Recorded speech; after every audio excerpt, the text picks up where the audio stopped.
Hello students. आज आपका विज्ञापन का सेकंड टॉपिक है। फर्स्ट चैप्टर का सेकंड टॉपिक विज्ञापन का अर्थ, मीनिंग ऑफ एडवर्टाइजिंग। तो यहाँ पे आपको बता रहे हैं विज्ञापन का अर्थ। उसमें है विज्ञापन शब्द की रचना दो शब्दों से मिलकर हुई है ना। विज्ञापन शब्द की रचना दो शब्दों वी प्लस ज्ञापन से के संयोग से हुई है। तो यहाँ पे ये बता रहे हैं कि जब आपको ये विज्ञापन का अर्थ बता रहे हैं तो डेफिनेटली आपको सबसे पहले यही चीज़ बताएंगे कि विज्ञापन शब्द की रचना कैसे की गई।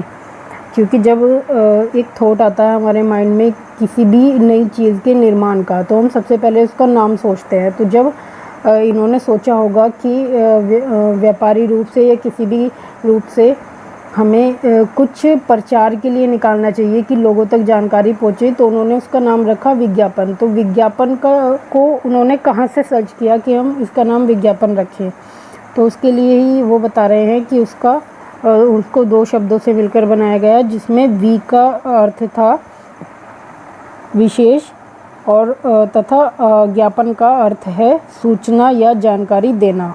तो मतलब इन्होंने अपने ज्ञान कोश में से निकाल के ये शब्द बनाया था वी प्लस ज्ञापन, विज्ञापन की विशेष सूचना या जानकारी देना। ठीक है, अर्थात विशेष सूचना या जानकारी देना ही विज्ञापन है। ठीक है, जो अंग्रेजी शब्द एडवर्टाइजिंग का हिंदी रूपांतरण है, मतलब कि जो अंग्रेजी का शब्द रहा होगा एडवर्टाइजिंग, उसी का हिंदी रूपांतरण है। रूपांतरण मतलब रूप का बदलना, मतलब शब्द का एक रूप, जैसे कि एक ही शब्द के कई सारे अर्थ होते हैं, उसी को ये बोल रहे हैं कि हिंदी इंग्लिश में वो एडवर्टाइजिंग है और हिंदी में वो विज्ञापन है। मतलब उसका रूप चेंज हो गया, हिंदी में विज्ञापन। ठीक है, फिर आता है एडवर्टाइजिंग शब्द का निर्माण लैटिन शब्द एडवर्टो से हुआ है। ठीक है, तो ये इस शब्द का निर्माण ऐसे हुआ है। फिर आपका आता है जिसका अर्थ ध्यान दिलाना या आकर्षित करना है। यहाँ पे आकर्षित का अर्थ तो आप समझते हैं, मतलब कि अपनी तरफ खींचना, है ना। प्रभावित करना भी इसे कह सकते हैं, मतलब कि, है ना। तो वो जिसका अर्थ है ध्यान दिलाना या आकर्षित करना, मेन तो आपका यही है। और इसमें एक्स्ट्रा अगर आपकी बुक से पढ़ के इसको समझाया जाए विज्ञापन को, तो उसमें आपका आता है जो आपकी पीपीटी की लाइन्स हैं वो तो ये है ना, जो आपकी थ्योरी की लाइन्स है। बट विज्ञापन के अर्थ को हम छोटी से एक 3 या 4 लाइन के पैराग्राफ में ख़त्म नहीं कर सकते। विज्ञापन को हम बहुत अच्छे से एक्सप्लेन भी कर सकते हैं, बहुत अच्छे से, मतलब कि और ज़्यादा उसको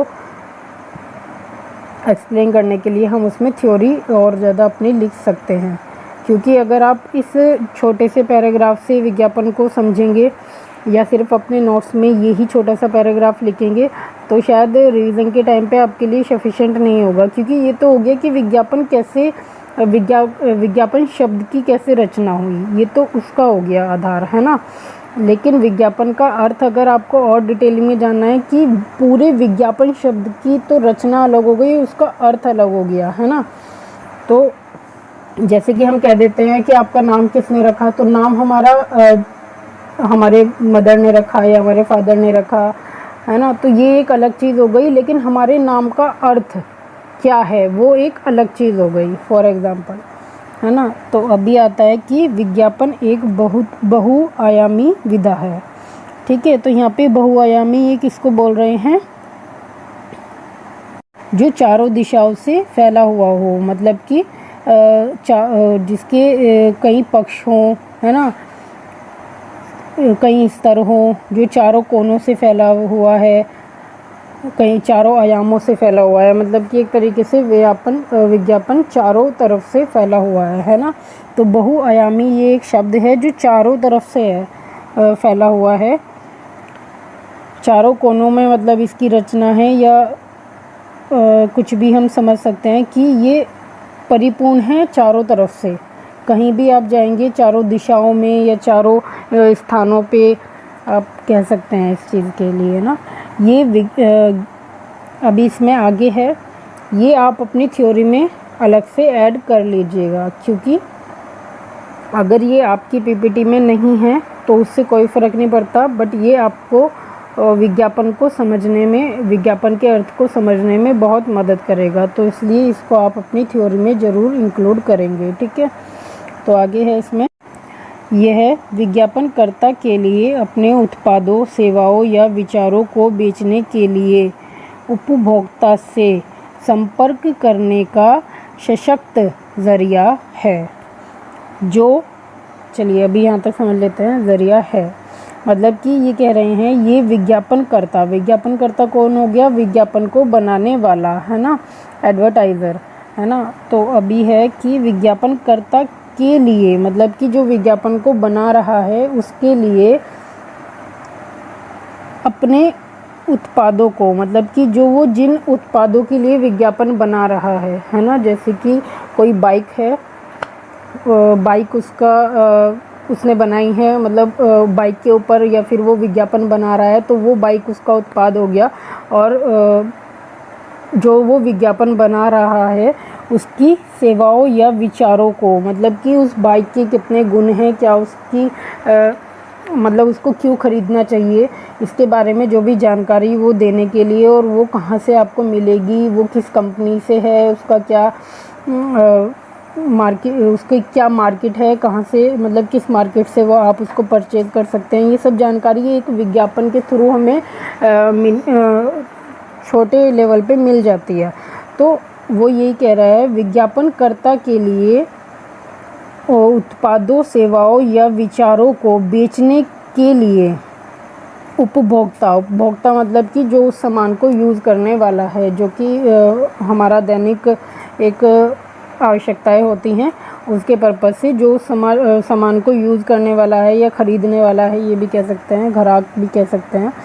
उपभोक्ता से संपर्क करने का मतलब विज्ञापन के बारे में ये कह रहे हैं कि जो विज्ञापन बनाने वाला है वो अपने उत्पाद को बेचने के लिए ग्राहक से सीधा संपर्क करने का एक समर्थ, मतलब सशक्त, मतलब समर्थ तरीका है, ज़रिया है। मतलब कि किसी भी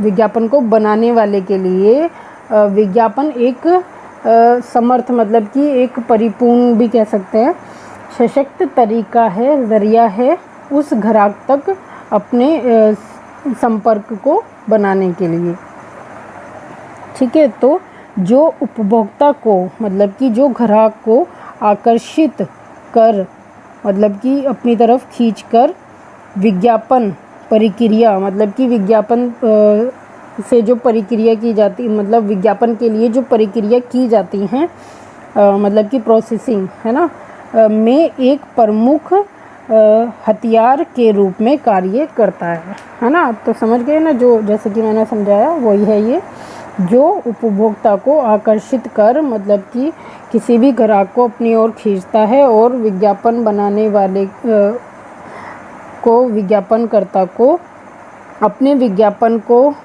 फैलाने के लिए जो उसकी प्रक्रिया होती है, ये बनाने के लिए जो उसका कारण होता है, उन सबको एक प्रमुख हथियार के रूप में कार्य करता है, उन सब के लिए एक प्रमुख हथियार के रूप में कार्य करता है। मतलब कि विज्ञापन बनाने वाला विज्ञापन क्यों बना रहा है, इसीलिए तो बना रहा है कि ग्राहक उसको देखे और उसकी तरफ आकर्षित हो, एक वही उसका मोटिव होता है। तो जब वो पूरा हो जाता है तो वही है कि विज्ञापन प्रोडक्ट, अगर वो सेल हो रहा है प्रोडक्ट उसके विज्ञापन बनाने से, तो बस उसका कहने का मतलब यही है कि अगर मेरे विज्ञापन बनाने से ग्राहक आकर्षित हो गया और उसने उस प्रोडक्ट की, उस सामान की को ख़रीद लेता है, उसकी तरफ वो इतना आकर्षित हो जाता है मेरे विज्ञापन से, तो मेरा विज्ञापन बनाना सफल हो गया। एक तरीके से उनके कहने का मतलब ये है ना। अर्थात विज्ञापन उपभोक्ता का ध्यान किसी वस्तु, विचार या सेवा की ओर आकर्षित करने का कार्य करता है, ठीक है। विज्ञापन उपभोक्ता का ध्यान, मतलब कि ग्राहक का ध्यान किसी वस्तु, यानी कि किसी प्रोडक्ट, किसी सामान, किसी नए निर्माण की हुई वस्तु की ओर या उसके विचारों की ओर, मतलब कि उसमें क्या क्या उसकी क्या क्या उससे संबंधित क्या क्या विचार हैं और उसकी सेवाएं कि वो कहाँ से हमें प्राप्त होगी, है ना, उन सब की तरफ आकर्षित करने का कार्य करता है। इसलिए यह कहा जाता है कि सेवाओं एवं व्यापार की वस्तुओं की ओर ध्यान आकर्षित करने की विज्ञापन है, करना ही विज्ञापन है। तो मतलब कि ये लास्ट आपकी 2 लाइन मेन है कि विज्ञापन उपभोक्ता का ध्यान किसी वस्तु, विचार या सेवा की ओर आकर्षित करने का कार्य करता है। इसलिए यह कहा जाता है कि विज्ञापन सेवाओं एवं व्यापार की वस्तुओं की ओर ध्यान आकर्षित करना ही विज्ञापन है। सेवाओं और व्यापार की वस्तुओं की ओर, वही बात आ गई ना जो अभी तक मैंने आपको विज्ञापन के अंदर समझाई है कि व्यापार से ही विपणन मतलब मार्केटिंग है और मार्केटिंग से ही व्यापार है। तो उन सब में जो सबसे बड़ा महत्वपूर्ण सहयोगी कार्य करता है वो है विज्ञापन, जिसका एक अपना ही महत्वपूर्ण स्थान है। ठीक है, विज्ञापन के बिना आप मार्केट में या मतलब कि व्यापार में एक तरक्की नहीं कर सकते, एक मतलब कि एक उच्च स्थान प्राप्त नहीं कर सकते, उसकी ग्रोथ नहीं कर सकते। ठीक है बच्चों, तो ये आपका सेकंड टॉपिक का फर्स्ट पैराग्राफ ख़त्म होता है। इवन ये टॉपिक आपका यहाँ पे ख़त्म होता है। अभी हम अपनी 4th वीडियो में नेक्स्ट टॉपिक के बारे में बताएंगे, जिसका जो आपका है विज्ञापन एवं उद्योग। ठीक है, ओके स्टूडेंट, टेक केयर।